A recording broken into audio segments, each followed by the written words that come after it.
Hello and welcome to Keys to the Crown presented by Crown Royal. I'm Erin Summers, joined by Marcas Grant, fantasy football expert for the NFL Network. What a week one it was. Biggest surprise may have been the Saints' dominant win over Green Bay. Marcus, with that in mind, looking ahead to their week 2 matchup against the Panthers, who do we need to start, sit, and then who is somebody that you're looking at as a sleeper pick? Well, I think the start is going to be Jameis Winston, and I was surprised by how successful he was. I figured he'd be okay. I didn't expect 5 touchdown passes from Jameis Winston, and the Panther defense still has some holes. They gave up a couple of big plays to Zach Wilson and the Jets last week, so I think Jameis Winston is good to go to be in your starting lineup. And my sleeper this week is going to be Tony Jones. He got a lot of work last week behind Alvin Kamara. I know the Saints, especially early in the season, don't want to overload Kamara, so I think you're going to see a lot more Tony Jones. He looks very effective running the football. And if you're in a deeper league or maybe you lost somebody to injury this past week, I think Tony Jones is a nice fill-in at a flex spot. Jameis Winston, Tony Jones Jr. may be somebody you're looking at on the waiver wire. If you don't already have them, who else are we looking at as waiver pickups here? The first one is going to be Elijah Mitchell for the San Francisco 49ers. The unfortunate news that Raheem Mostert has a knee injury, is going to be out for about 8 weeks or so. We know that Kyle Shanahan running backs can always be effective, and Eli Mitchell came in last week, looked very good running the football, so I think he's going to get a lot of opportunity.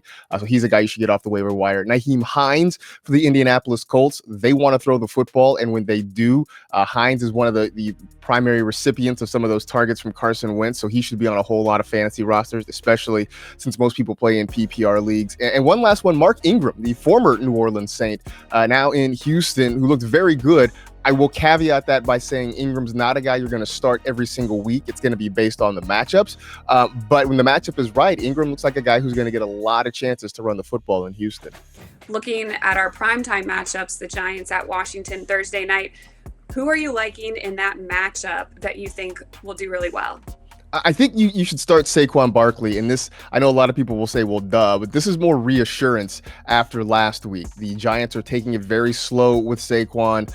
You're trying to make sure that knee is okay after last year's injury. And I think this is an opportunity, even against a pretty good defense, to make sure you have him in your lineup. The Giants are still going to use him heavily and still give him a whole lot of work. On the flip side, though, I would probably sit his quarterback, Daniel Jones.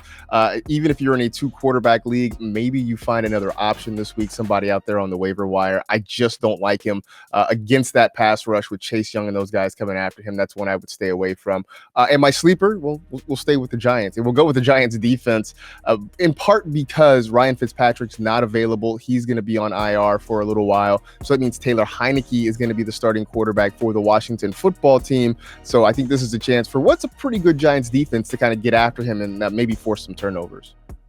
Sunday night, it's Chiefs at Ravens. We saw the Ravens have a tough loss in Las Vegas on Monday Night Football. Going to be a tough one to rebound back from against the Chiefs. In this matchup, who are your must-starts? Well, I think any of your Chiefs, obviously, are going to be must-starts. Patrick Mahomes, Travis Kelce, Tyreek Hill. But I think you got to get Tyson Williams in your lineup. We saw him last night, looked very good, had a lot of burst. Obviously, with the Ravens having so many injuries at the running back position, Williams is going to be a guy that I think you've got to get in your lineup because we know he's going to get opportunity, and he looked very good running the football there. I would still stay away from any of the Ravens pass catchers. I'm not really sold necessarily on Sammy Watkins having a repeat performance after what he did. Maybe you can go with Marquise Brown in some deeper leagues, but generally I think it's sort of Mark Andrews in that Baltimore passing game, and that's kind of it. Thank you so much for the insight. For Marcas Grant, I'm Erin Summers. This has been your Keys to the Crown presented by Crown Royal.